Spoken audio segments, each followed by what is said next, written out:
machine life forms in sort of a desolate landscape, fighting to protect humanity, and at least the gist of the story Everything that goes like lives that. We'll is probably be designed to skipping end. over some of it We are perpetually today. trapped in a never-ending spiral of life and But the death. gameplay does sort of change a couple Is this times a curse? throughout Or some kind the of first punishment? major ending here. I often think about the god who blessed us with You'll this cryptic likely puzzle, notice that we're and wonder in if sort we'll of ever this have the fighter chance to jet kill him. right now, but that will be changing throughout the run. Runs usually last for about an hour and a half to about anywhere between an hour and a half to about 2 hours or so. Tonight, Fullest and Panpipes should be within the range of about an hour 30 to an hour 40. Once you reach their anti-air defenses, proceed to manual attack formation. Then destroy the Goliath I class do units by highly any means recommend necessary, and gather what data you picking can. up this game if you are interested. Its story is definitely one that really hit home with me and hit home with a good amount of people as well back in 2017. Game of the year for me, at least, and origin point of long-range lasers confirmed. its music is rather stellar at that. 11B down. At least in terms of the speedrun here, we're just trying to make our way through this opening sort of segment here. Get ready, because we're going to be here for at least another 3 minutes or so in the flight unit. Trying to take out these flyers here. Very sort of calculated moves by both runners, trying to clear out these waves as quickly as possible.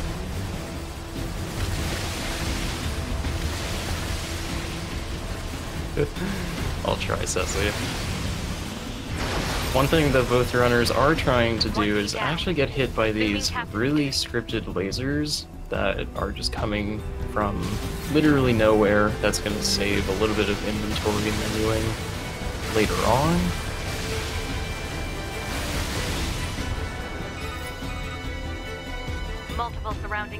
But in terms of the tournament itself, we have been hosting this tournament for a good number of weeks now. We were in the Phase 1 for the past couple weeks, and among the 32 runners entered in Phase 1, 16 of them have made it to Phase 2 tonight. Tonight, Fullest and Panpipes are facing off. But I believe the command !NA uses or points you towards the brackets to see when later matches are also available. Operator to 2B, we need you to rendezvous with you.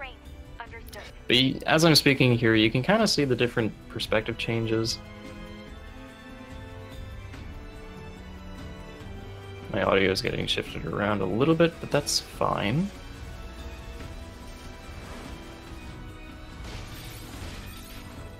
Entering this sort of factory area here, I didn't notice if either runner got any of the elusive triangles.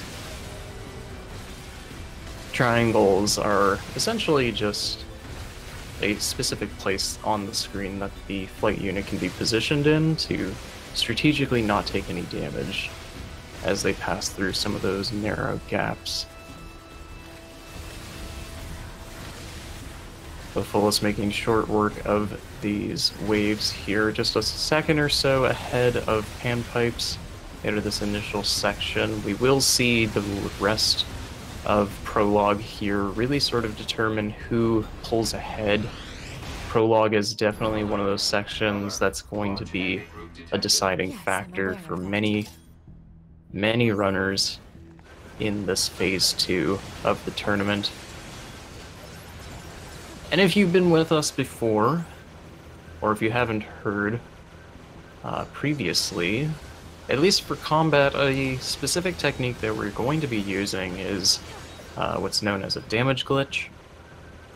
Conveniently provided by the game, we have a short sword on our heavy slot on one of our weapon sets, and we're able to take advantage of that short sword by dashing quickly and then doing a heavy attack quickly after that input. Maybe about 10 to 20 frames after the dash input. That conveniently multiplies our damage by about 4.5 times. And going into each of these fights here really helps. It's a massive damage boost that we otherwise wouldn't have access to, conveniently provided for unknown reasons. Hashtag developer oversights. But on full screen here, we're going to be seeing the first instance of a high jump. The object here is basically just to gain a good amount of altitude. As to be, her aerial movement is very useful, and we're going to be seeing that sort of lifting motion throughout other places of the game as well. Do it. Panpipes falling a little bit short there out of the first silo, marks 1, and that high jump that we just saw, but he can still make up that time if Fullest goofs on the skip that is just coming up ahead of him, known as bridge skip. But first, both runners have to clear out Silo 2, a good amount of stubbies and flyers in this one silo. But bridge skip itself here, in a little bit that Fullest is about to do here, he's aiming to optimize the amount of inputs that he does to gain the most amount of height. So he's going to do a couple lights mixed in with a heavy attack. And it looked like a second try bridge skip out of Fullest, but that's fine. Still relatively respectable execution. Let's see how Pipes does. On full screen, you can see a good amount of out of bounds here, making his way through the lava area. Pipes making first try bridge. Very nice, but Fullest voiding out before Silo 3. I have that in my PB. Why is Fullest doing that? Unfortunate.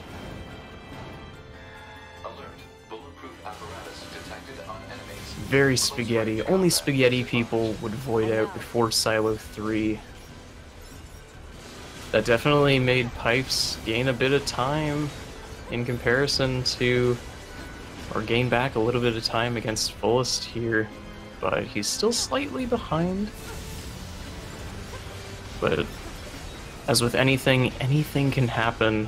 I know I was watching Fullest's stream before this race, and he was a little unconfident in some of his execution. We'll see if he can pull through with the rest of this race here. Panpipes maybe about 10 seconds or so behind Fullest. Fullest opting to go for a little bit of swag here to climb the Angles machine. And he missed the first try. That's definitely going to cost him the time, the potential time save. If anything, Fullest lost time for attempting to do that swag, only putting Panpipes closer and closer. It's a bit of a hike, but should we check it out? Still very close between our two runners here. I believe both timers are loadless time. I did not catch that at the very beginning of the run, but we'll see here in a little bit if we are comparing between loadless times. Loadless is used for our timing method because it's a lot more fair between runners. All of our systems are different, and even between consoles, a good amount of load time is incorporated. So removing those loads definitely helps normalize the playing field, and especially for this tournament at that. I don't know if Fullest got hit anywhere, but it looks like both runners did not have to buff up. Oh no, it looks like Pipes had to buff up, so Pipes lost a little bit of time there on Marks 2. Idea there is just to pump out as much damage as Marks goes along his set path. while also not slowing down the boss too much.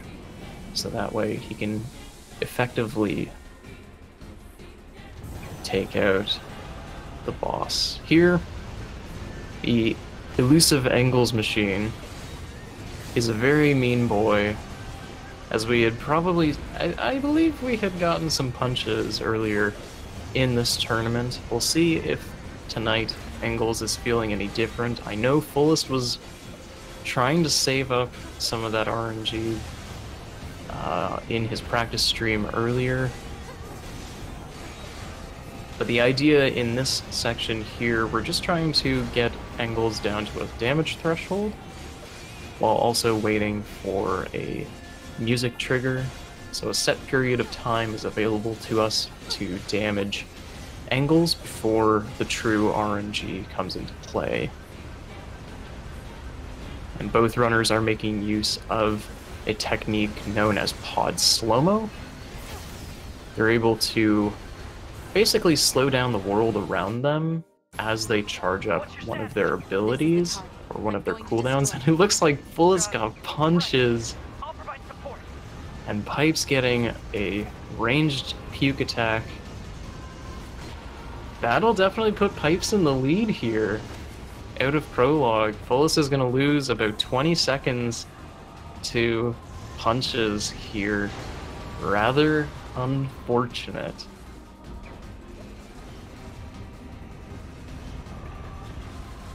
Although I have all confidence in Pipes to hold this lead here. Anything can happen in this.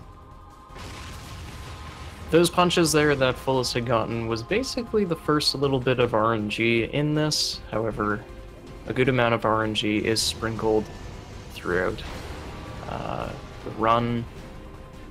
However, the major bits of RNG is definitely punches. Panpipes didn't really lose too much time on that section as a whole, but Fullest is definitely set behind as a result of those punches there. Fullest showing off some horrible right pipe swag, and even switching to left pipe. Out the back and in the back, around the bridge. For some reason, the back end of that bridge just doesn't exist. Don't ask me. Don't ask me why, but it just doesn't exist. Now, climbing this Engels machine here, we're going to see first instance of a double lift. Punches really getting into Fullest's head here. He's having some difficulty climbing the stairs there, having to resort to an older strategy.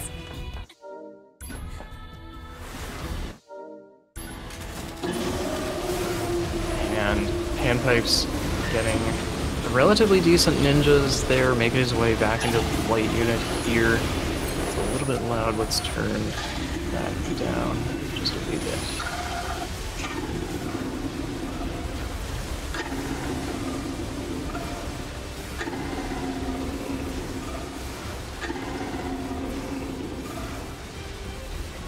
But essentially during this section, both runners are trying to wait for a specific time that the active dialogue between 9S and 2B basically stops as soon as Engels finishes one of his attacks. So that way the time difference between changing phases is basically not affected. However, there is a little bit of RNG that's incorporated in that. Depending on which attacks Engels does, it looks like Pipes got a little bit better RNG. We'll see how Fullest does in comparison. Fullest is a little bit behind Panpipes here. This should be a sub 15-minute prologue for Panpipes. This will definitely be a close call for Fullest to close out prologue in the 15-minute mark. It might be over 15 minutes by the end of that, I think so. Conveniently, the game allows us to use Engels' arm to defeat Engels.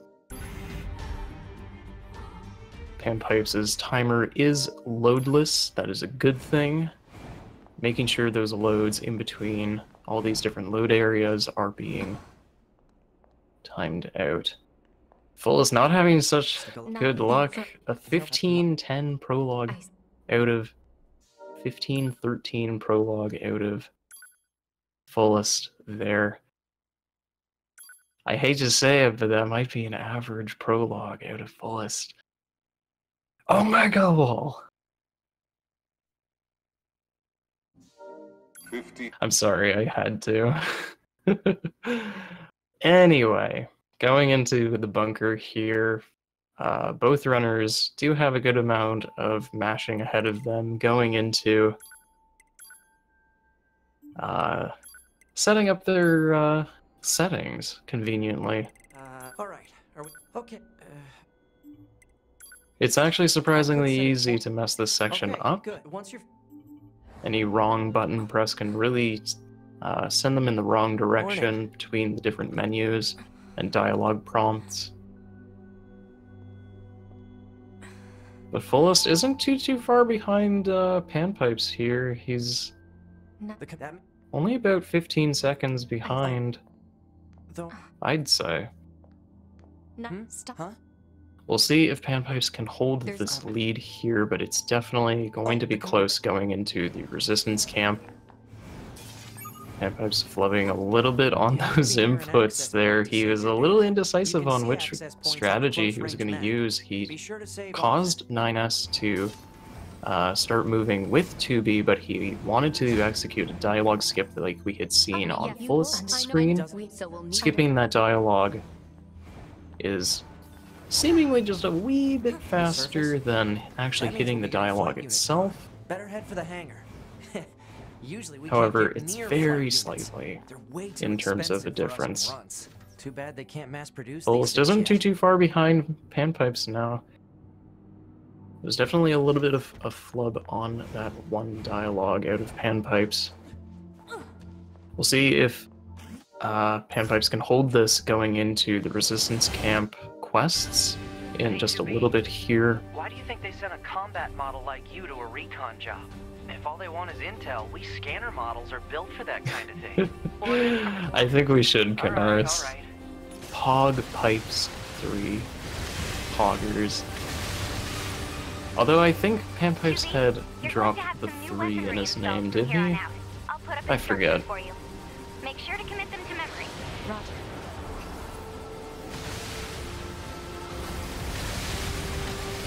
But both runners here trying to take out these flight units or flyers as quickly as possible. All these waves are scripted, so it's a matter of memorizing each of these waves here. Both runners basically being on an even playing field here. Panpipes missing the pod program on that first fidget spinner, setting him back a couple seconds. Bunker to 2B. Fullest with I've a set little bit better landing spot for your flight execution, units. You'll be touching down quite a ways from the slightly resistance camp, ahead unfortunately. Sorry for the of trouble, but we Panpipes can't risk here. the enemy discovering their position. Fullest might be Understood. Good luck down there. comparing against his, or some personal best. Maybe it was a previous run, but he's definitely in the red for his personal splits there, but he is slightly ahead of Panpipes here. We'll see if any of the mashing ahead of us normalizes this difference between the two runners. Target location acquired. Marking on map. Proposal. Proceed to target location. Alright, going into the resistance camp here, we are going to be picking up some of our favorite kinds of quests. Fetch quests. Fetch quests are the name of the game, We've been seeing more and more enemies like this essentially. lately. They just stand there and stare into space. I hate to break it to you, but a good amount of these side quests are actually fetch quests.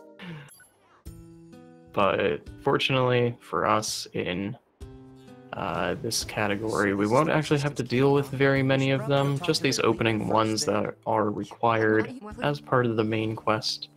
They are fetch quests, nonetheless. Although, fortunately, they have guaranteed drops, so it doesn't really matter. It's just a matter of actually fetching and, you know, questing.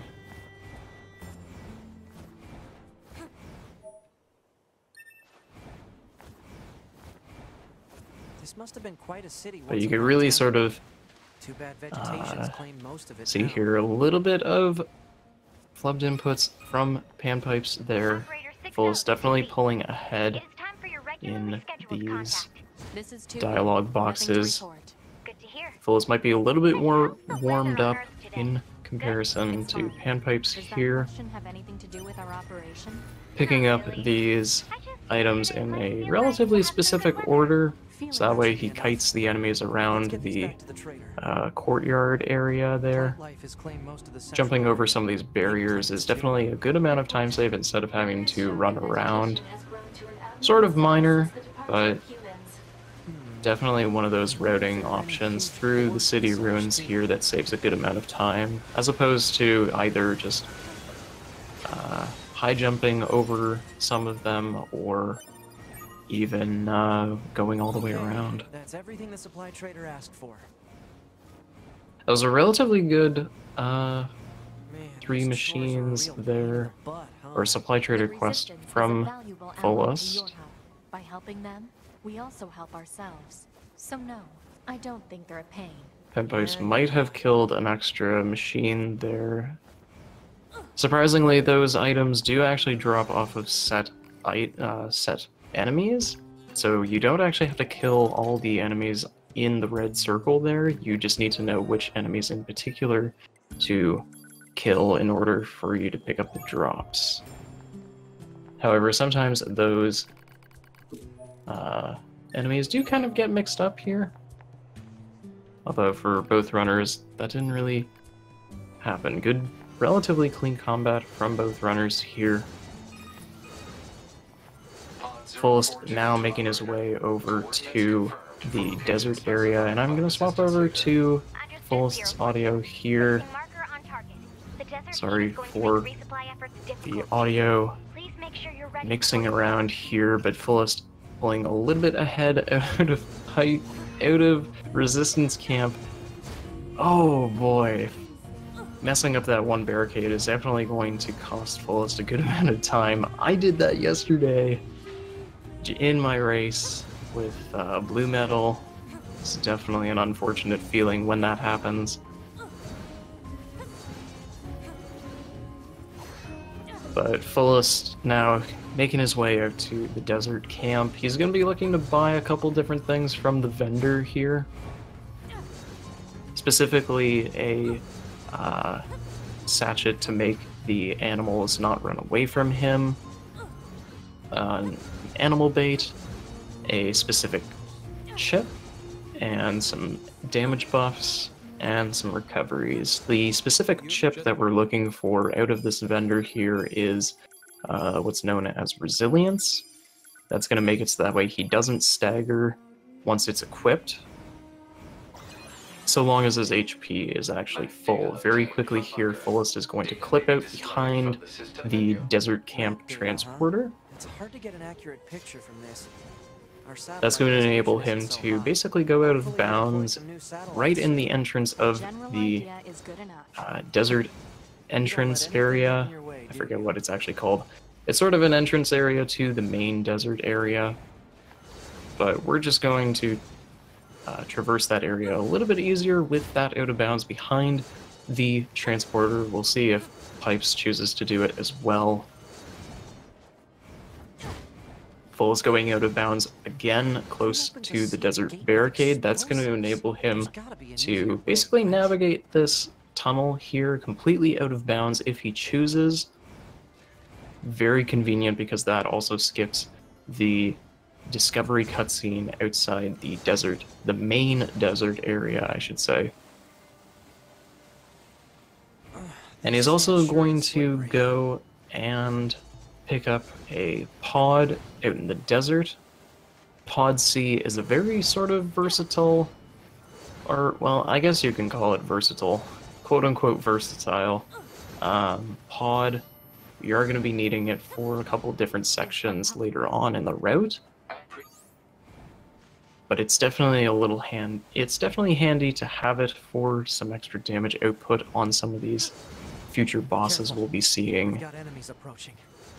And we'll see if Panpipes he's chosen to go inside the tunnel that we had seen Fullest stay out of bounds. Panpipes is going to lose a little bit of time there, but it is a safer option between the two, staying out of bounds or clipping back in bounds. He is going to lose a little bit of time off of the discovery cutscene there, but that's fine. Taking the safer route is sometimes the better option. I know from experience from yesterday,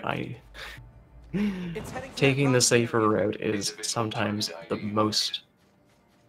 best thing you can do when running this game. Anything can happen, as we've seen. What's that? Analysis. It is the ruin of a former human residential area. Very quickly there that I had skimmed over, Fullest had used some of the geometry up against the rocks to basically propel himself closer to the desert housing discovery cutscene. We'll see Panpipes do that in a little bit here, but Fullest is going up to one of these apartment buildings, and he's basically going to clip out of bounds in one of those windows there. That's going to enable him to navigate the desert housing area completely free. Although he's not free yet, he does need to pick up 2 triggers ahead of him. One of them is in this mess of apartment buildings. That's sort of close to the path, but he can reach it just by doing a long jump sequence. You can see on his mini-map when the pit turns red, that notifies him when he got the trigger, and he also did a little bit of swag there, going for platformless and actually hitting it.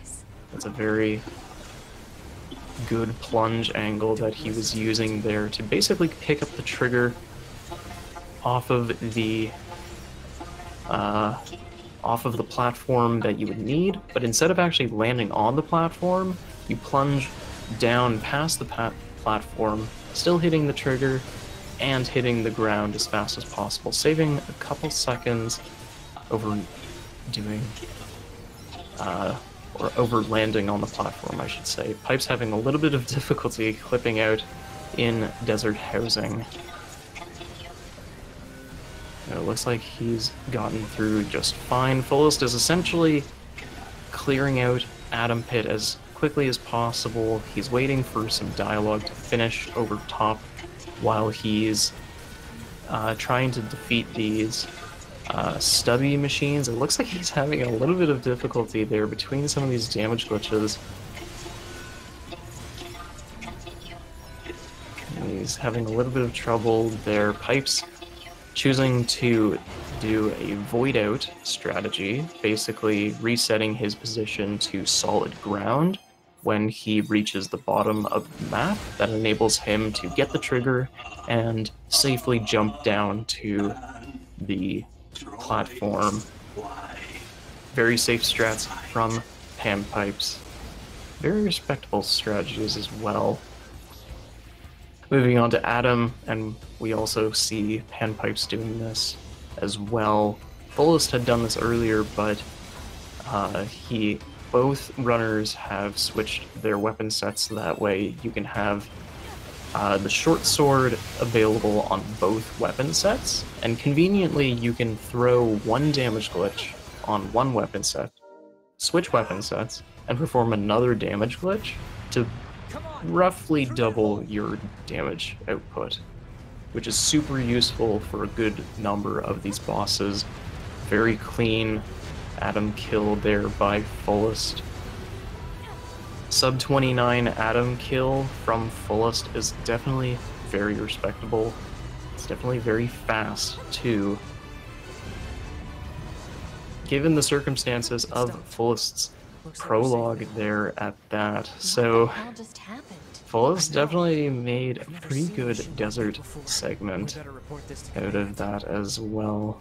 I know Canaris is probably mocking all of us and saying how our barometer for fast is not actually that fast. Kappa.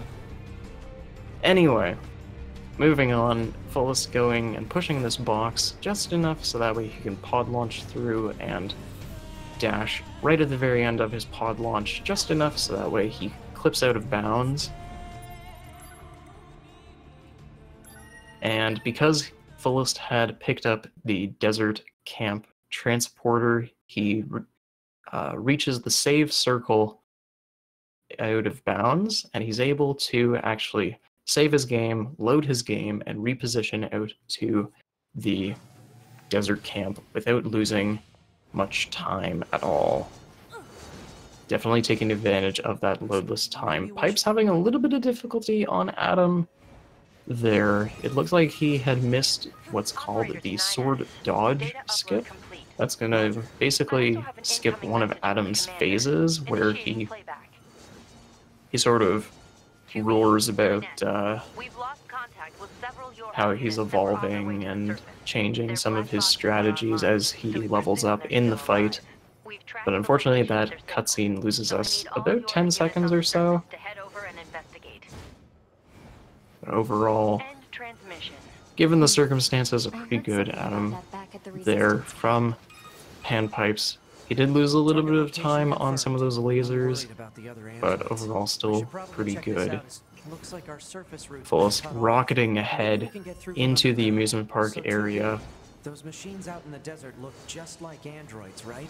Right. I'm fairly certain that Fullest is not going to try for some of the newer tech used from previous runners. What's known as auto-scroller coaster. I believe he had mentioned earlier that he is not going for that, but we'll see if he has a change of heart. But Fullest skipping over some of these discovery cutscenes there right at the entrance of the amusement park, doing a high jump there, conveniently does not trigger the discovery cutscene, saving about 4 seconds or so. We'll see Fullest do a skip known as Let's Play skip, utilizing some of the out of bounds in the amusement park area. Fullest, or Panpipes rather, also landing the out of bounds just past Adam. Although it looks like he's having a little bit of difficulty getting up to one of the invisible platforms. It's definitely a little bit tricky to navigate this out of bounds area, given that the floor is invisible. It is solid, but only to a point. If they aren't hostile, And sometimes it is difficult to map out mentally where the floor is and where the floor isn't. What's this? Which unfortunately, Pipes having a little bit of difficulty there, losing a good amount of time, unfortunately. But he's still able to execute the save load, displacing him out to the desert camp without actually triggering the dialogue that we would otherwise hear, preventing a save load. Hey, 2B? Yes? People who know me well usually call me Nines, so... Oh. So what do you think? I mean, if you want to call me Nines, it's totally Fullest okay. making his way onto the roller coaster. Oh, It looked like he played it pretty safe alright. in Let's Play, but Fullest had navigated the amusement park area, basically cutting some of his travel time, so that way he doesn't have to go through some of the alleyways.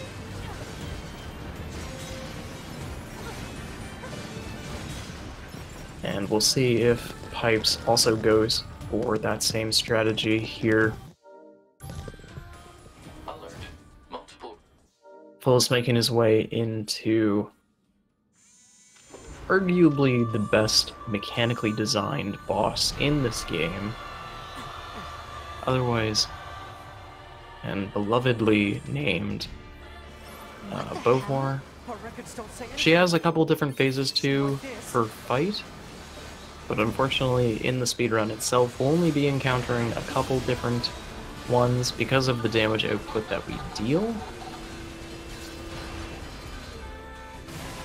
we definitely skip a good amount of her attacks, and to boot, the music is just amazing, especially in this section of the game. Pipe's having a little bit of difficulty there on the amusement park discovery. Trying to get that double lift off of the tree root is rather tough if you don't know which angle to be going up the tree root at. One of the tech that we did not actually cover earlier was a double lift, essentially moving uphill while performing a lift attack. Basically tricks the game into thinking that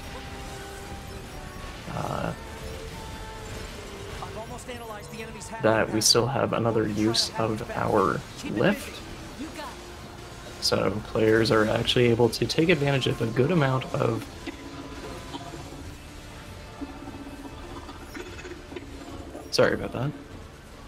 a good amount of height gain out of those moves, and we can definitely see that in a couple different areas here throughout the run. Fullest making quick work of Beauvoir here between her different bodies phases. It looks like he didn't get hacked.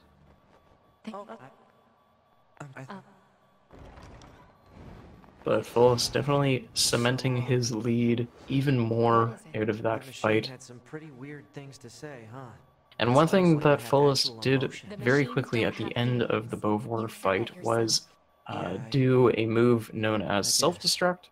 He self-destructed right at the very end of the boss fights. That way he doesn't have to deal with the really long stagger animation that plays once we self-destruct. So that way he gains the benefit of being at 1 HP, and he'll be needing that later on in the run. But not too much later. Panpipes also going on to do the roller coaster. Very safe plays by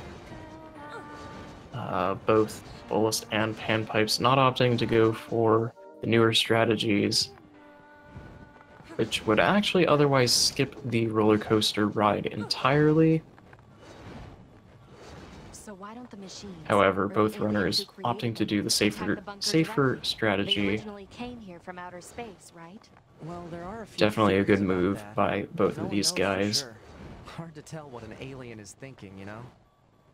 So now that Fullest is in the peaceful village of Pascal's village is definitely going to be a good Looks like they really hub don't wanna fight. for most of our activities for a little bit here. But one of the things that we do actually have to do is go back and forth between the Resistance camp and Pascal's village here. And one of the things that Fullest did there was activate the transporter and save. That's important because he's actually going to be taking a death later on in this as soon as he reaches the Resistance camp and talks to an enemy. For some reason, when you die in this game, it doesn't actually reset the quest progress To be here. What's in wrong? this, and it looks like Fullest is opting to do some boar hopping, a mildly faster movement while using the boar. But we're able to keep our quest progress as we die, so picking up the quest item that we get from an enemy and dying back to Pascal's village essentially makes the travel time between the two locations very, very quick. You leaving would be bad for me. And it's very sort of crucial in the run. However, we could always just run back and forth between the two. None of it actually is really required by the player, which is very convenient. Almost, I don't believe any of the skips that we do are required by any means.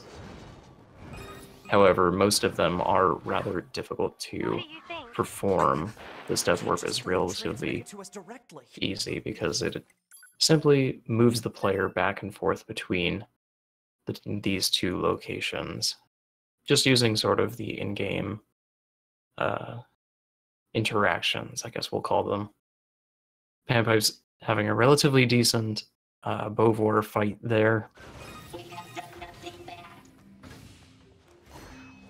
And it looks like Panpipes also opted to Death Warp right at the very end of Bovor, saving a good amount of time in the same manner that Fullest is Death Warped back to Pascal's village.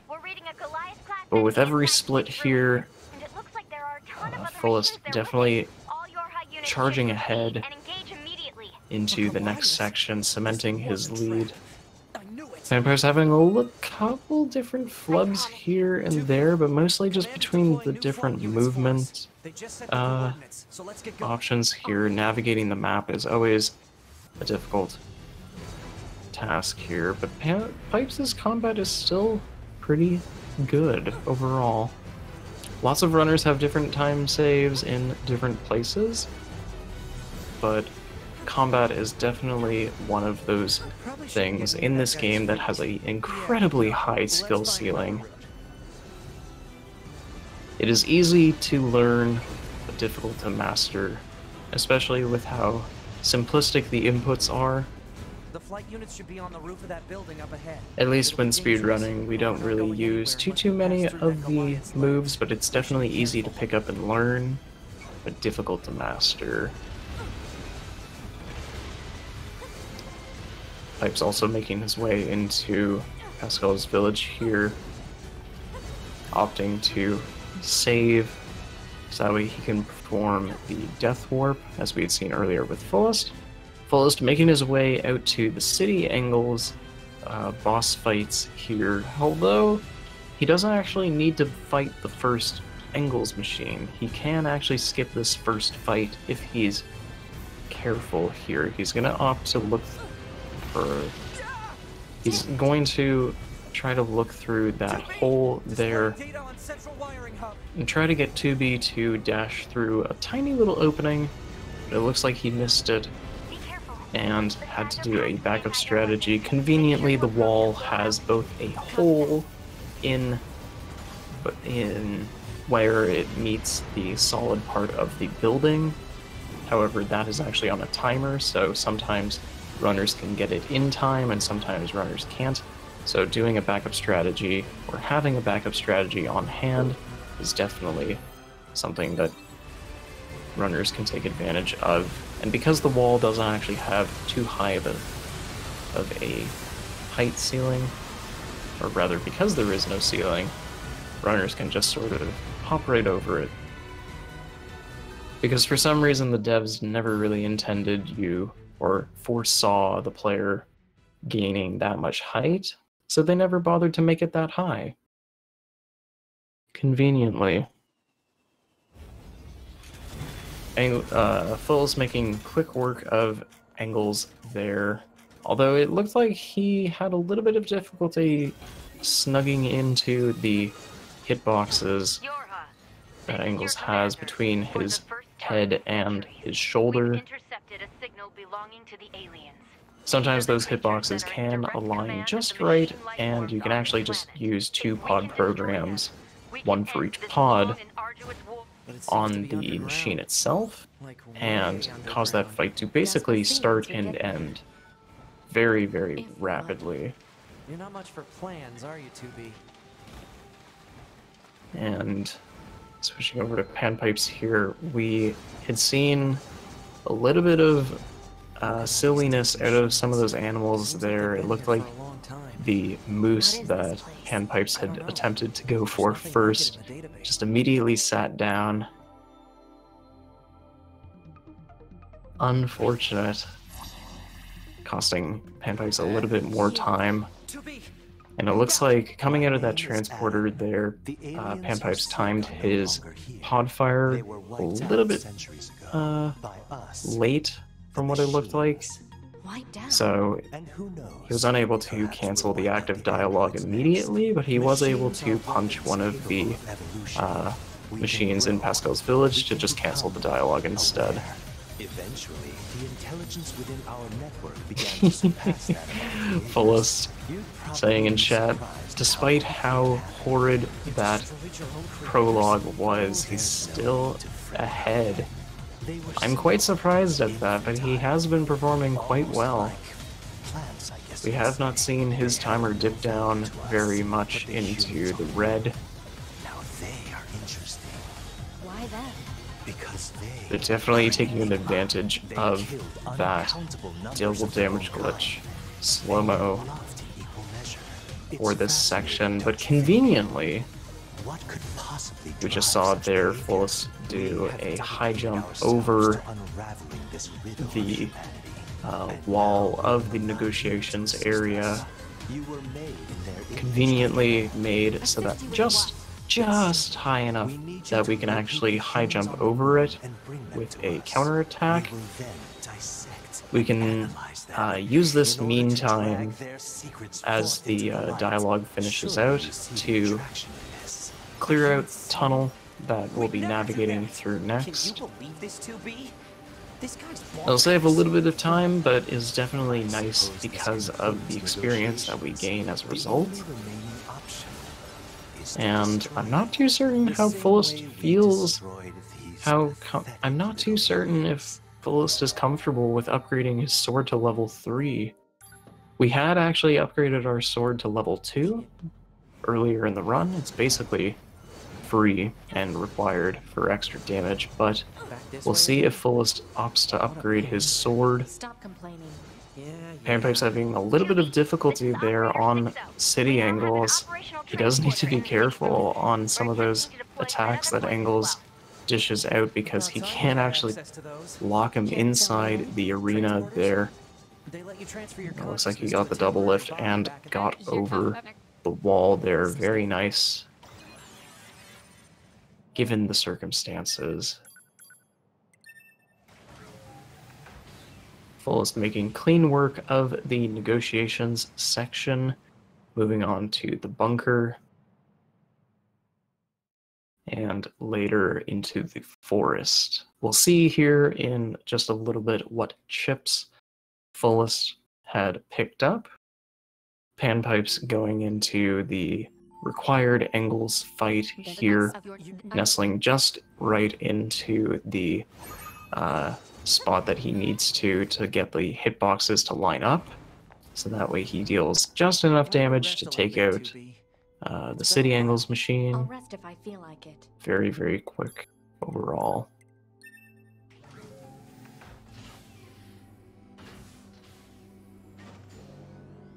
So currently, Fullest being a little bit ahead here going into the forest section.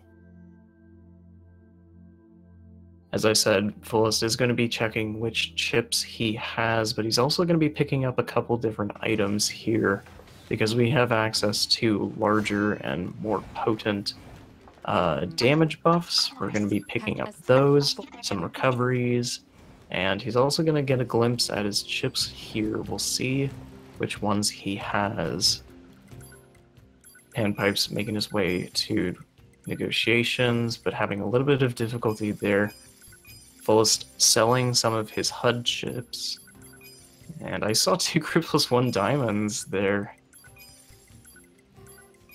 That's pretty damn lucky, I will say. And it looks like Fullest opted to go for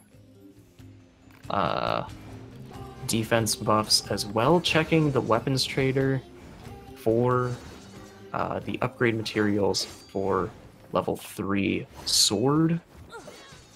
Fullest having a little bit of difficulty here trying to skip over this cutscene trigger. He missed one of the inputs before doing his high jump there. He could have either chosen to do a double lift. That's why he was turning back around to go up the ramp. To go uphill on that ramp is quite difficult, so sometimes he can actually do what's known as a heavy hold to gain a little bit of altitude to do a high jump over, which is significantly easier than trying to do a double lift. Work on keeping your opinions in check. Your aren't allowed to be emotional, remember? But unfortunately, Fullest hit the cutscene there. It looks like Panpipes is having a little bit of difficulty on Eve there, but not too much. Still clearing off the first kill of Eve there, having a little bit of difficulty with these sort of vertical attacks from Eve. He probably could have escaped the arena, but it looks like Panpipes is just playing it safe. This guy, he's just running away. Getting trolled by some of Eve's attacks and responding to his different attacks is definitely something to pick up from there. Fullest making short work of the 4 machines and checking his chips, equipping a crit plus 0 and a crit plus 1. He probably could have fit in another crit plus 1, but I did see a good number of crit chips in Fullest's inventory there. 2 crit plus 1 diamonds and a crit plus 0 is going to net Fullest a good amount of crit potential. Criticals in this game do a massive amount of damage when everything is put together between buffing, taunting, damage buffing, and the faster sword attacks that we do. All comes together and just melts enemies in front of us.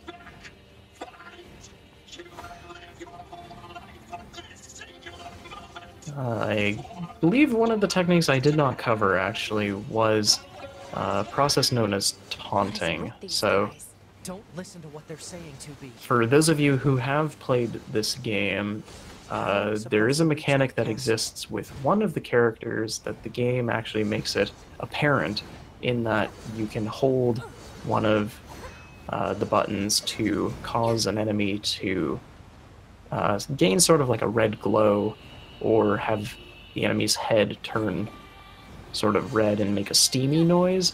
That effect can also be obtained on the other characters as well, just by doing a sort of flashing with your flashlight. And we definitely take advantage of that on a good number of these fights here.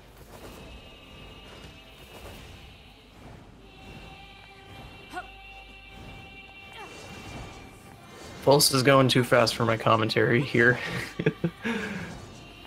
We're seeing both.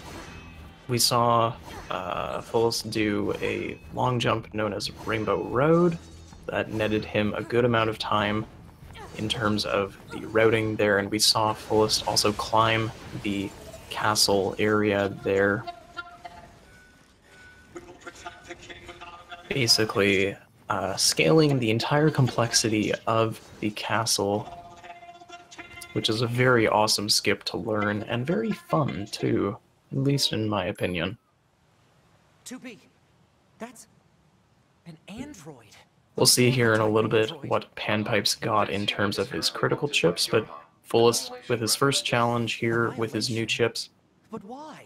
Let's go, wanting Jazz. to take out A2 as fast as possible here. He's going to hope for some crits, although her attacks may not always line up with Fullest's intentions here. I saw 2 crits, 3 crits. But she's... Still pretty good. 2 dashes out of A2 was a little bit slower than what he would have wanted, but given the circumstances, he'll take it. Still pretty fast A2 overall. Pipes having no offensive chips. That is very unfortunate indeed. Both runners equipping resilience to take advantage of that anti-stagger effect that we get from having full HP. Very, very handy, especially in the A2 fight for lesser experienced runners. However, the fights are still possible without that chip. It just makes those fights much easier overall. Let's... Panpipes being very careful here to strategically not fall into the pit that is named after him. Panpipes pit is always a scary experience to be dash swinging next to. Although it's always fun falling into it.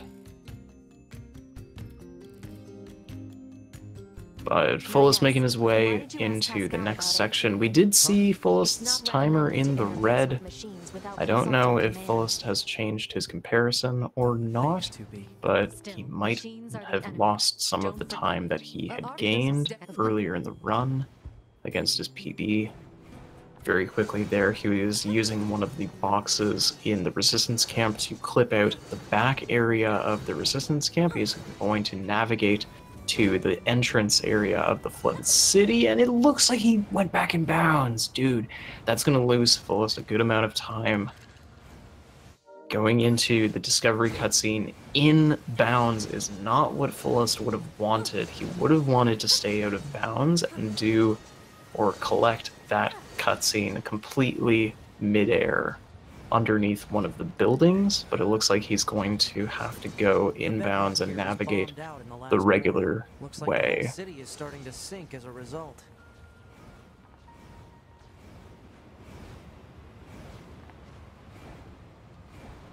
Sorry. Panpipes making his way through the forest area here. Being careful not to choose some of the wrong pathing here on some of these rocks as he navigates his way up to A2. And Fullest making short work of these machines on the shore, entering basically one of the lesser liked sections of the run. It's time for Groon. So we'll see here from Panpipes also trying. I believe Panpipes is going to go for the safer route. The hill you're up against the castle is rather slippery, so he's going to plunge down onto the hill there and basically use self-destruct to slide along the top of its surface to hit a trigger and trick the game into putting him back into the castle area. But it's time to sleep. Fullest is going to be in here for a good 10 minutes or so in this shoot-'em-up section. So if you're wanting to get up the stretch, I'd suggest do that now. We'll see a little bit more here from Panpipes before he too goes into Groon, making his way up to A2, but unfortunately for Fullest's screen, not very much is going to happen for the next 10 minutes or so. More interesting gameplay will be from Panpipes' screen here. Going into the A2 fight with his current chipset is going to be interesting. Having a little bit of difficulty in castle there. Those windows conveniently having little ledges that you could stand on, which is super nice and impossibly convenient for this game, especially when it sort of dismantles the complexity of the castle area itself.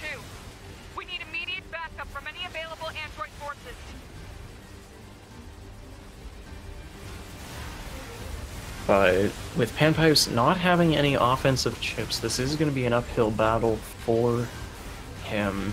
Only having resilience is still useful, but given the critting potential that he could have had with critical chips, it's definitely going to be an uphill battle for him overall.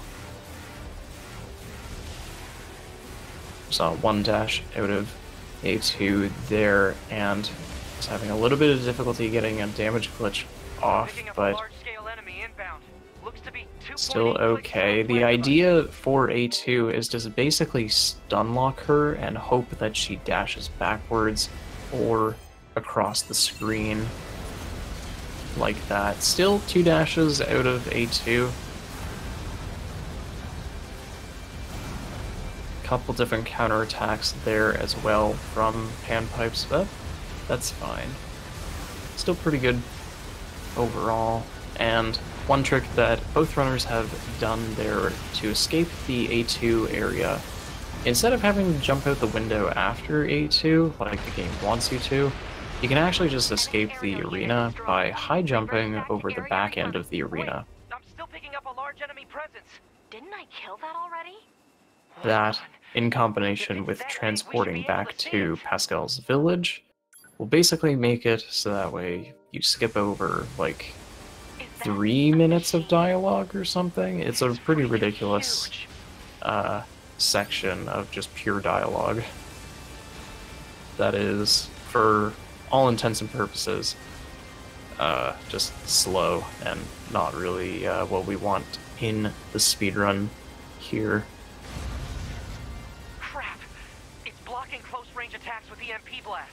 So Panpipes making his way to Resistance Camp as Fullest goes full swing into the Groon section here, facing off against the Space Whale, the Disco Whale, as others call him. He's a big boy, and he's in the sea. He's taking a bath, I guess. But one skip that we'll see here from Panpipes' screen is him dashing into the jukebox area. That's going to skip over some dialogue. Conveniently, again, because 9S is with us, 9S's dialogue cancels out some of the conversation that 2B and 9S are having. So that shortens some of the dialogue as well. Going out of the Resistance Camp here, we'll hope that Panpipes stays out of bounds, and it looks like he does, but he's a little bit farther away from the trigger than he would have wanted. Still gets the trigger, that's fine. So he's going to void out and go back up to the Resistance Camp because he reached the bottom, quote-unquote bottom of the map, so the game replaces him on solid ground, and he's able to... Oh no. Oh no. Well then, that's interesting. Panpipes, unfortunately, got the precise angle and timing that he ended up plunging into the DLC elevator. Surprisingly, the elevator for the DLC area in the Flooded City still exists in the base game and loads in once this area loads in. So it looked like Panpipes self-destructed there, but none of the enemies are coming to kill him. Oh, dude, that's unfortunate. If nothing kills him, there we go. Fortunately, you can actually get it so that way the enemies outside do punch you through the wall. It just took a little bit longer there for Panpipes, but that will set him back a little bit depending on where he saved. It should put him back at Resistance Camp, but it could put him back earlier. But definitely a very scary moment there for Panpipes. That elevator does actually still spawn in despite not having the DLC. Very weird overall, but it's still something that is used and loaded in. You and I should meet up at the spot I just marked. But still, good recovery. That was a pretty unfortunate thing to happen there. And it looks like Panpipes is just making sure that he has all the triggers he needs. Going down to the discovery area. It looks like he still has that one trigger, so he just needs to go down to the shore to close out the This thing's armor is too thick. rest We need more of firepower. 2B, let's try for a more direct approach. the Direct? fight. Oh, right. That's right. Lay down some fire in its stupid mouth. Panpipes taking a break here. Fullest trekking along on full speed here through Grun, maybe about halfway through Grun at this point, I'd say. Fortunately, Panpipes' body was actually at the top of the resistance camp area. I've never seen that. I thought his body would have been lost forever in the elevator, but fortunately, he seems to have recovered his resilience, so he might be firing on all cylinders here going into Grun.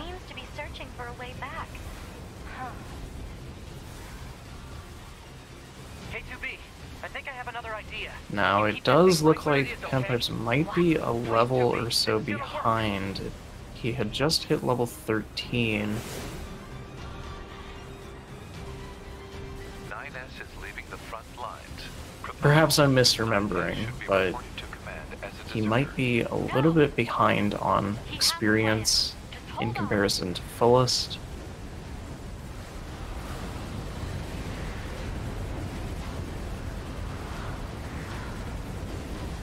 But Panpipes also jumping onto the sunken building there, taking advantage of the dialogue that exists on that building to cancel some of the phone call from Commander after defeating those enemies on the shore.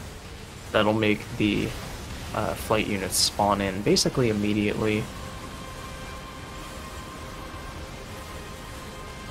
And, well, now that both runners are in Grun,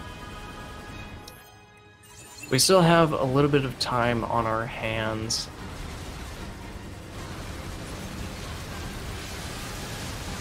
So, if you're just joining us for the first time, this is NieR Automata. We've been hosting a tournament for the past couple weeks. We are in phase 2 of the tournament as double elimination. I believe this is still round, I forget which precise round this is, but between Fullest and Panpipes, one runner will move on in the winner's bracket and one runner will move on in the loser's bracket tonight.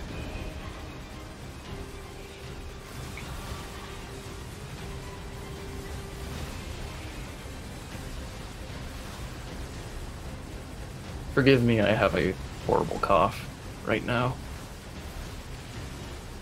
But with the command !NA, that'll bring you to our bracket that we have between the top 16 runners of phase 1.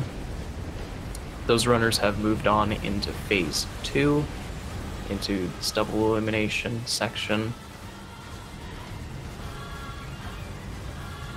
I believe there will be more matches like this in the future. Tomorrow, I believe there is a match at 4 p.m. Eastern, as well as 2 hours later at 6 p.m. Eastern. So definitely stay tuned for those matches and future matches as well. More to be scheduled, more runs to look forward in NieR Automata as we go full throttle into the phase 2 of this tournament here. And conveniently, Fullest making his way out of Grun, thank God, onto some more mechanics to unveil here. It looked like Fullest's timer had dipped down into the red, but that's okay. He might have some more time save in these upcoming sections that he can gain those seconds back But Fullest taking full advantage of some of these drowning areas in the flooded city, so that way he displaces himself closer to where he wants to be in the flooded city, saving just a handful of seconds, but it looks like his beelines are faltering in some of these areas here. Definitely not taking an optimal pathing here, but still making his way through these sections pretty quickly. As I had mentioned earlier for Fullest's gameplay earlier, there's not too much to describe on Panpipes' screen here, so I will just focus on Fullest's for the meantime. Here on Fullest's screen, he's going to be aiming to find a very precise clip. Nice. It looks like he was using keyboard and mouse to find a precise angle there in the tunnel, so that way he can clip through and head directly to the copied city elevator.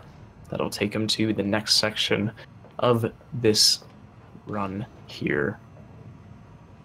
And we could see his timer just dipping red right at the very end there.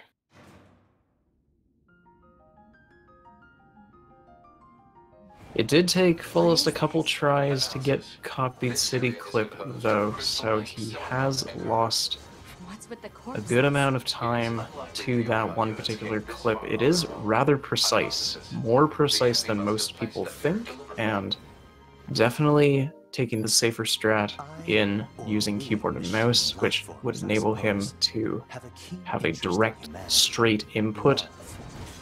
Definitely helps out, and he's saving time as well on first try mansplaining there. Mansplaining is the skip that he's trying to do right now, where he's clipped out of the copied city arena to fight Adam, and he's basically making his way out to this elevator that he had just come from, calling the elevator and waiting for a specific dialogue to trigger.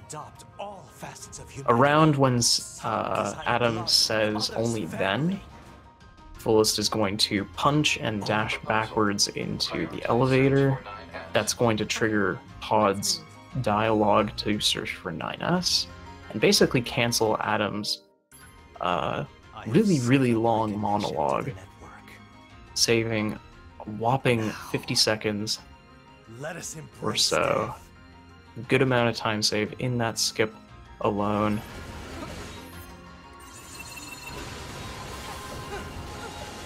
Very convenient, if you ask me, although it is a very difficult skip to execute properly and quickly at that. The initial clip out of the arena is definitely precise.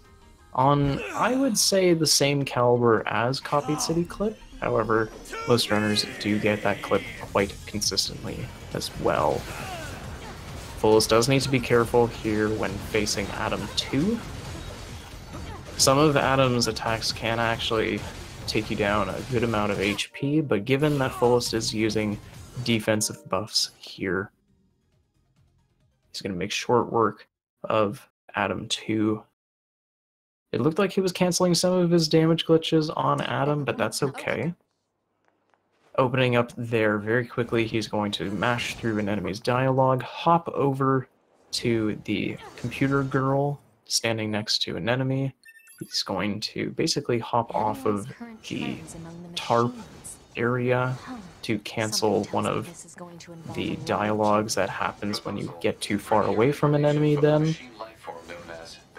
That's going to enable him to talk to Devila and Popola. And I believe he had picked up skill salves, although I'm not too certain if he did. I don't believe Fullest does pick up skill salves. Maybe he does. I'm not too certain. We'll see him potentially use those later on in the road, although it's not quite important as it might be to other runners. But Fullest making his way out to the abandoned factory area to go into Deep Factory. It's located we're going to be in seeing a Nippon's pretty major investment. skip I can give you here the coordinates if you'd like. Please. in I a was actually couple planning to go minutes speak or with them so. myself, you know. Maybe we can meet up over there? Sounds good. Panpipes making his way through Groon, reaching about the halfway point. Marking on map. He still has 2 cores ahead of him to kill. Fullest making full advantage of a double lift off of the steps there. You should probably be careful. We machines can be rather unpredictable. Even you? In truth, yes. Now that we're And coming from the network, very we no longer share data with interesting each there other. from Fullest. He's using I find the language 2B's is one constant place to hide slow long-term walk tensions. to It certainly position his does. camera such that he's revealing 2B's secret, so that way she swipes away the camera but instantly triggers the animation again to swipe the camera away again, and does that as Pascal is talking, so that way he can displace 2B a little bit farther ahead than he otherwise would have. Fullest showing off a good amount of swag there. I know what this trick is. That's a trick that's used in all endings. In the all endings speedrun, and he did actually get that quite quickly too. Surprisingly, you can actually get up there from the ground floor of the factory. Very efficient double lifting and pod launching into some of that out of bounds area there. Fullest is talking with Pascal here, and he's going to basically stop Pascal from talking early, so that way the next area can actually load faster than it otherwise would have. That was a recent discovery from Remote Mine, if I remember correctly. Saves about 4 seconds from what I recall. My name is Pascal. For some reason, I don't know why the load for the area is tied to when Pascal stops talking, but for some reason it is, which is very peculiar. Right here, Fullest is going to clip out of this initial fight area here, using a pod launch into one of the corners of the room, and voiding out so that way he basically respawns the enemies in this room. Otherwise, he would have had to fight the enemies. And that skip in particular actually makes that fight a lot more consistent, because trying to kill those enemies in order to reach the trigger that you would otherwise need is rather inconsistent depending on which attack patterns you get from that massive amount of mobs. Very quickly there, second try clip out in 9S room. That's basically going to allow him to void out to the bottom of the map, activate the elevator. Again, that elevator is normally locked and won't take you back up to this area, but for some reason voiding out actually resets that. He's going to clip out on one of these pipes here and collect out of bounds one of the triggers that he needs. So he has all the triggers that he needs to finish the Deep Factory area, and very conveniently that Mooks area at the very beginning of the Deep Factory is very, very, very high above the rest of the Deep Factory itself, so we're able to use that to our advantage and navigate essentially anywhere in the Deep Factory area using those clips. Very nice execution there from Fullest. Panpipes making his way out of Groon.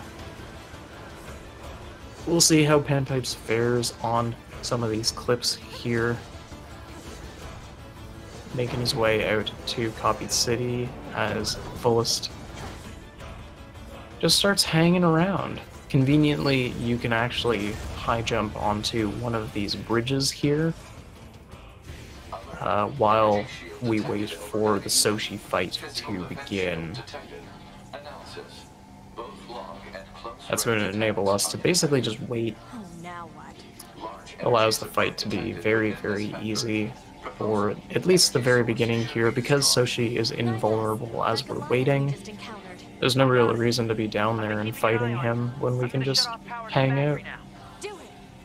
Pipes getting first try copied city clip, but it looks like he is a little bit slow to plunge down to the bottom there, but very, very respectable clip out. I would be scared too if I got first try copied city clip, because that is quite precise, as we had seen from Fullest as well. I just shut down the electrical grid. Fullest is going to be opting to damage down Soshi as much as he can, so that way he drops his legs without breaking a leg. Oh, that's unfortunate. That's going to cost Fullest a couple seconds there, as Soshi recovers from breaking one of his legs. Fullest starting to SD there, showing his frustration.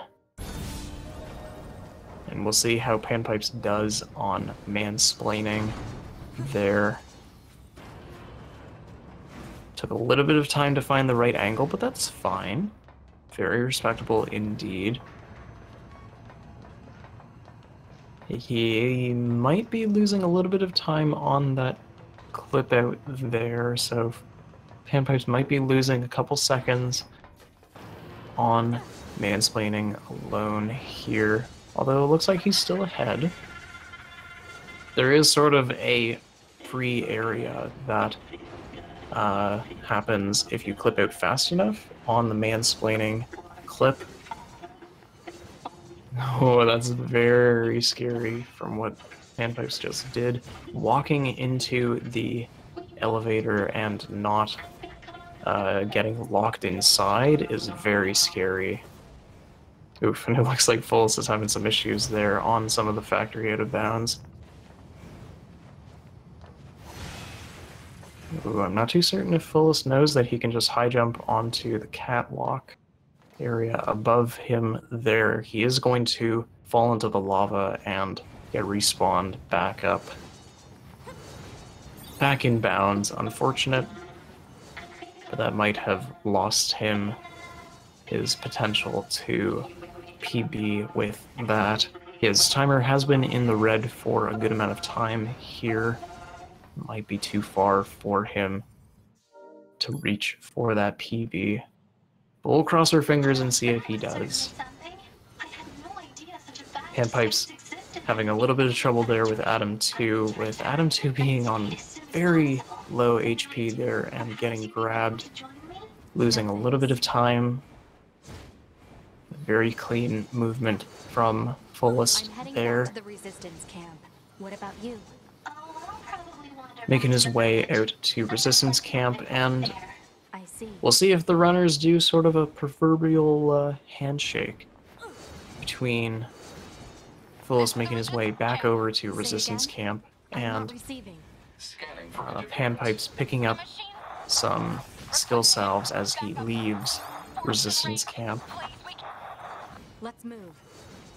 Sort of a proverbial handshake as both runners enter and leave the same area Why are their numbers along increasing? essentially the same pathing. Try contacting the bunker via laser relay system. Affirmative. But Fullest is going to be looking to clear out the enemies ahead of him as the burning resistance camp,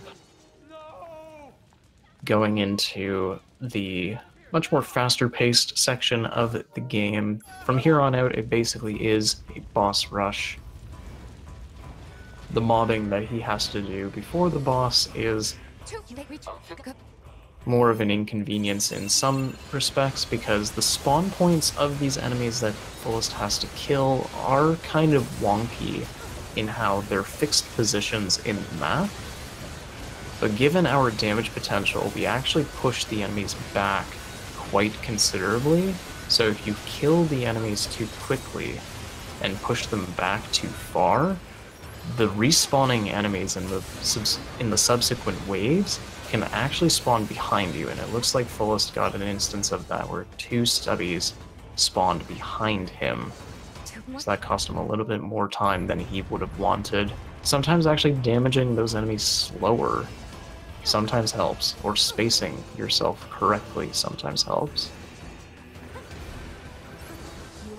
But Fullest making swift work of those enemies, moving on to Bokushi and his electricity. Bokushi is sort of an interesting boss, but he's very similar to what we had seen from Soshi. Unfortunately, Bokushi and Soshi having very similar movesets, with the only differences being one has melee weapons and one has ranged weapons. Oh, but it looks like Bokushi has other ideas for Fullest's run. Sometimes when Bokushi reaches 0 HP in his final death throws, he chooses the wrong attack instead of finishing the actual fight and continuing the next sequence. Sometimes that can happen where Bokushi chooses multiple different attacks instead of going into his final death throws, but it looks like Fullest pulled it out pretty good. Core 1 giving Fullest a little bit of issues there, but not too many. Still overall clean combat from Fullest. We'll see if Fullest can clear out the final couple bosses here. Panpipes making his way out to the Deep Factory area, into the Mook's room. We'll see how Panpipes does on the Deep Factory skip we had seen Fullest do previously.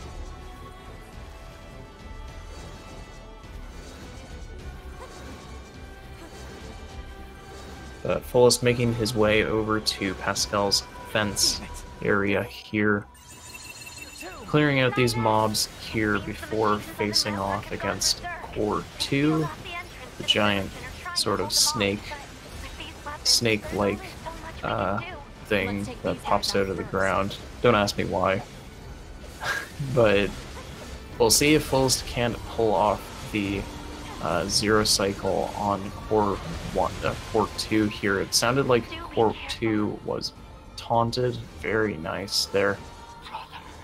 And it looked like he got the dialogue skip quickly after there. He did need good timing out of that, so that way he killed Core 2 and immediately started dialogue skipping, so that way he can skip the dialogue that Pascal would otherwise have to say. Panpipes having a little bit of difficulty there with Pascal.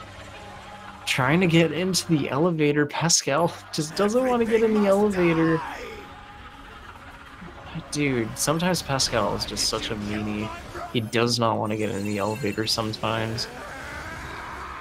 But very quickly here on Fullest's screen, he's going to try and get Eve down as quickly as possible in this final section. He is going to skip a specific phase in Eve's attack pattern there in the first phase. And he's also going to try to deal and slow down Eve enough so that way his second phase after he comes down here is essentially skipped, with 9S hacking into Eve immediately instead of having to take down Eve's health bar again. Very, very clean there from Fullest. Pipes having a little bit of difficulty clipping out of 9S's room, but still managing to clip out. Going and reactivating that elevator. We'll see if Fullest does any of the newer self-destruct strategies here. I'm hoping Fullest does. He does have a good amount of time to burn here. Oh my god, and he does it! Wow! So what Fullest was trying to do was get Eve down to a specific amount of HP so that way he can get directly underneath him and self-destruct, because self-destruct deals a considerable amount of damage in a wide area of effect. And we'll see if Panpipes gets the Deep Factory skip. It looks like he was a little bit early there in getting the trigger, but we'll see. I must have been corrupted when Eve detached Fullest from the network. very cleanly cleaning out Eve phase 4 in the stagger there. Panpipes unfortunately clipping back in bounds as he falls down to the bottom of Deep Factory, but that's still okay. He saved a good amount of time instead of having to run all the way around. However, he is going to have to run back in bounds and still finish out the Deep Factory on foot. But still a very respectable Eve fight from Fullest here. 128-15 from Fullest. That is a very good run from Fullest indeed, despite being behind his PB. Unless that is a PB, maybe I'm drunk. But Panpipes making his way out of...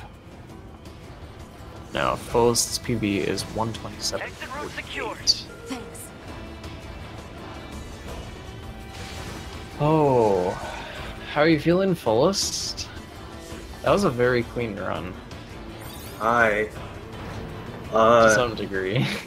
I'm both happy and very disappointed with that run. Because you guys couldn't see splits, obviously, but I managed to pull off 5 gold splits across the run and dang. lowered my sum of best by over 10 seconds. So this is unheard of for me, at any rate. But for that run to still be 27 seconds behind my PV, I felt pretty sad about that. I spaghettied too much in other places. Yeah, definitely flubbing on a couple different areas, especially in Prologue. 15, 13, Prologue, why? Alright, so listen, I was 29.6 seconds behind my PB at Prologue, and I was 27.4 seconds behind PB at the end of the run. If I didn't get punches, this would have PB'd! Ah! Sad. Oh well. I was pretty hyped about Pipes being able to escape the elevator. I know! A race end with one of the players soft locking. Oof, but that's quite unfortunate from what we just saw there from Panpipes. The Soshi fight did not even begin, and one of Soshi's attacks did catch Panpipes off of guard. Unfortunately, he's going to take a death there and be reset before the Soshi fight. That's going to cost him a good amount of time. Rather unfortunate indeed. But turning back to you, Fullest, I'm proud you did the self-destruct strategy on Eve. Hey there. man, it saves time. It saves time. Gotta do it. And it's swag. Self-destruct is a very versatile tool in more ways than just damage. Although when it does come to damage, it's pretty damn powerful. So taking advantage of that in as many fights as we can is still something that we need to be testing. That research has been put in. Do it. Factory system at 80% control. Hang in there, 2B. 90%. 92. Panpipes opting to stay on the floor here of Soshi opening fight here. Just sort of dodging attacks. We would otherwise be skipping this if we had stayed up on either end of the arena on the folded up bridges. He does need to be careful on some of Soshi's attacks here and not getting stun locked. Basically dishing out as much damage as he possibly can onto the boss. I believe Panpipes still has his resilience chip, but he is playing rather safe with it, and it looks like he's going to break a leg, costing a little bit more time than he would want to. Still just guaranteeing that he hits Soshi's damage threshold. Still costing a good amount of time on the Soshi fight. Still clearing out Soshi as fast as he can.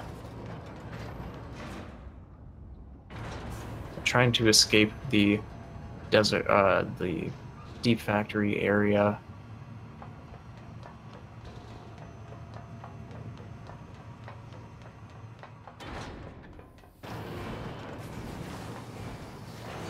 We'll see if Panpipes does a flip out that I would have thought that he would have tried for, but he's going to opt to go for some of the movement out of the deep factory the regular way.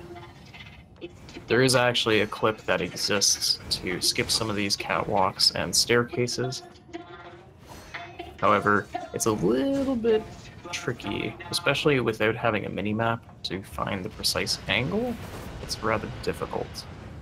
But you will most likely remember some of these out of bounds from the prologue area. These same out of bounds are used in, as we had seen, the very beginning of the run, navigating that lava area. It was a little bit tricky. So overall, clean.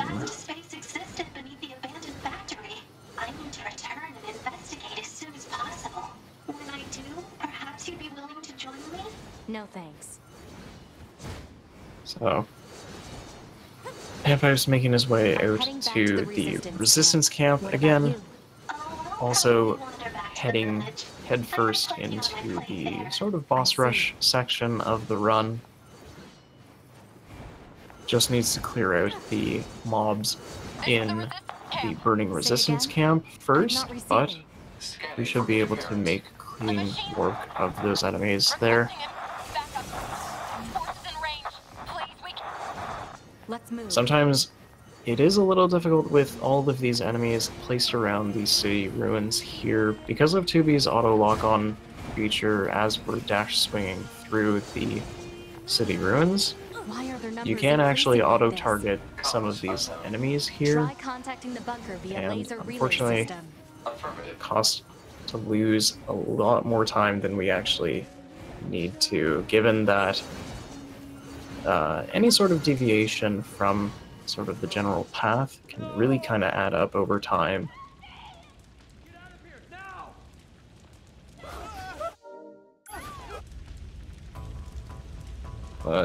Making our way into the burning resistance camp. Surprisingly, these first enemies here aren't actually required. You could just make your way to the back end of the resistance camp and take out these enemies in the side-scroller.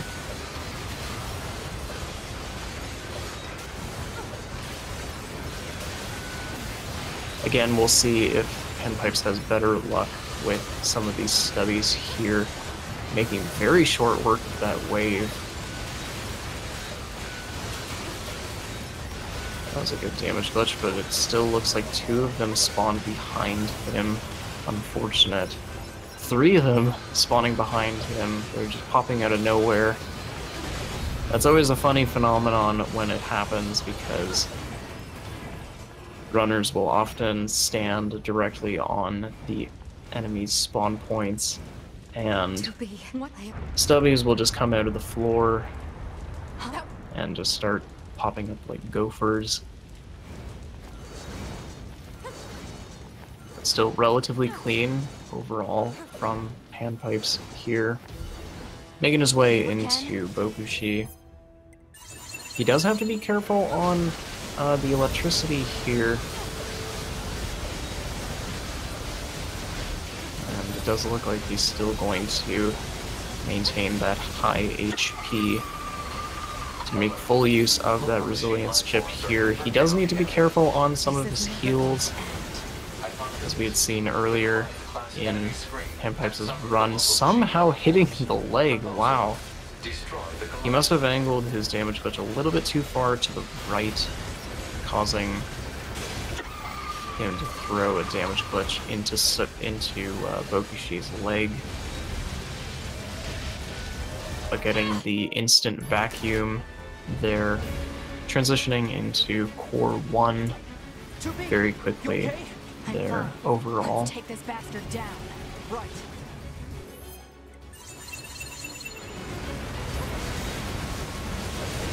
But one of the strategies that both runners had done on Core 1 here is to pull the boss up onto the hill. That's going to allow us to damage the boss much more effectively. In comparison to other locations on the map, getting above, or at least on level with the floating boss definitely helps with our damage output on it. Pascal? Come in, Pascal! And Panpipes making on his way to the next fight on his list, Core 2. I'm not too certain if Panpipes will attempt to go for the 0 cycle on Core 2,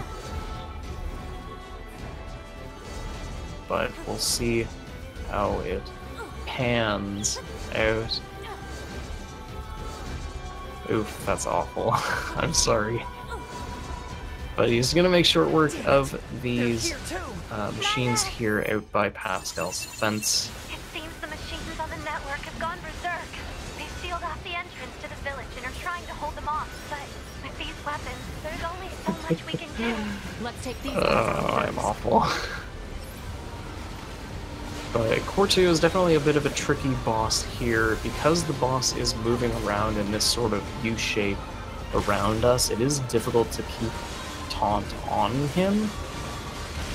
But as long as Panpipes is holding down his pod fire button, he should be able to get the boss to drop and deal out his damage on the ground on a level playing field. If we destroy this presiding unit, will it stop the rest? Most likely, yes. Pod, I So need you to now locate that Eve's current position. Panpipes is down to the final boss here We'll on take care of Eve, You just worry about keeping he's the going to be village looking safe, to okay? dish out similar damage that we had seen from Fullest in trying to skip some of the individual phases of Eve himself. One of the waves that he's looking to skip over is a phase known as Platforms. It's a phase where he summons up all these platforms, and in the middle of the boss fight we have to navigate them, and unfortunately it costs a good amount of time if Panpipes doesn't get it, but it looks like he did 2 attacks out of Eve. Still relatively good. It doesn't look like Panpipes is going to go for the phase 2 skip, He's absorbing the life force of but that's whatever's left in the fine. network. All he needs to do is wait for the boss to regenerate his health and then begin damaging again. It's only going to cost him a little bit of time, but still taking advantage of both spinning swords to deal as much damage as he possibly can to the boss.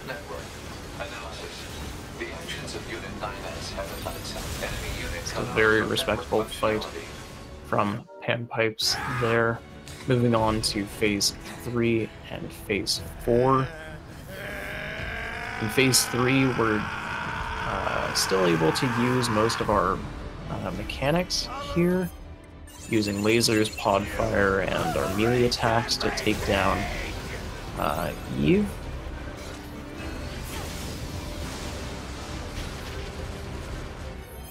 but I'm certain we'll see a safer strategy from Panpipes out of the gate here. The strategy that Fullest had used in using self-destruct on Eve here was definitely a risky move, but it definitely panned out for Fullest. But it looks like Panpipes is going to take the safer route in using these lasers on cooldown as often as possible to damage boss down. He does need to be careful on his health, as some of these waves do cause him to stagger pretty poorly if he isn't on top of his HP there. Once he's down to the threshold, he transitions into phase 4. That's going to force you into a stumble, and unfortunately we can only use our pod fire attack, but we do need to be maintaining our buffs in the event that Eve throws us a wild card attack. We do need to be on top of our HP.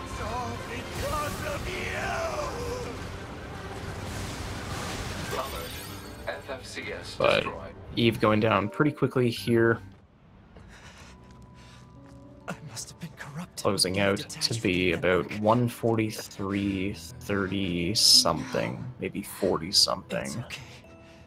I can always reload my backup data from bunker. Panpipes. You'll lose you, the you that exists at this. Closing out the run strong. Yeah, that sucked. Heyo. How you going? Hi. Hi. That was fun. Had a lot of fun there. Dude, your strat for getting out of that elevator was ingenious. What, that was very die? good thinking to It's immediately just, self-destruct out of there. Yeah, I would have well, just given up, man. enemies can still hit you through the walls, so you might as well make use of it. What a legend. Yep. But That's probably the worst run I've done. still, overall, good runs by both these guys tonight.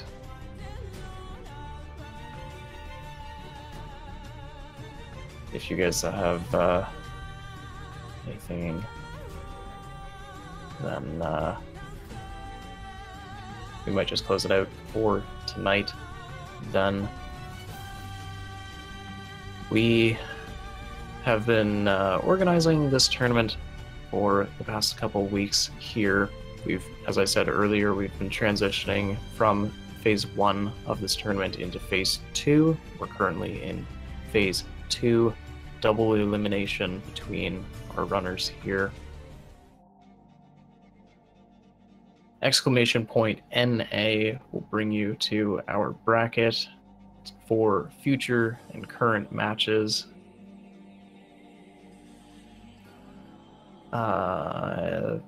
We also have a Discord, I believe. Yes. Discord.nierspeedrun.com if you are interested in learning or picking up this game in particular.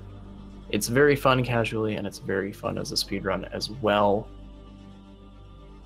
Stay tuned for more NieR Automata tournament matches. I believe tomorrow we have a match at 4 p.m. EST, and another match after that at 6 p.m. EST tomorrow. And another thing worth mentioning is our world record holder Canaris is running at ESA on Tuesday, July 24th at 11 a.m. EST.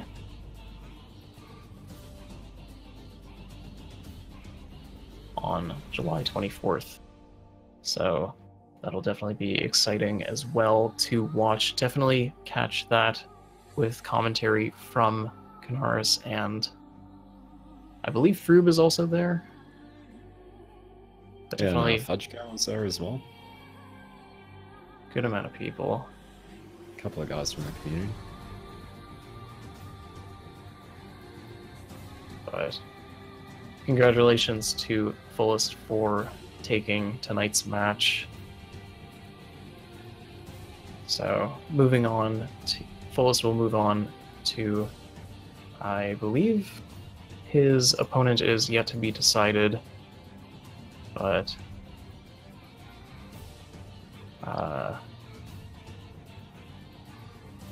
Panpipes unfortunately moving on into the losers bracket of this double elimination phase. But again, I want to thank everybody for coming out tonight to watch. I want to thank the runners for racing. I believe !R brings you to both runners' Twitch channels. Definitely follow them. Fullest and Panpipes are awesome guys. And if you are interested in watching more NieR and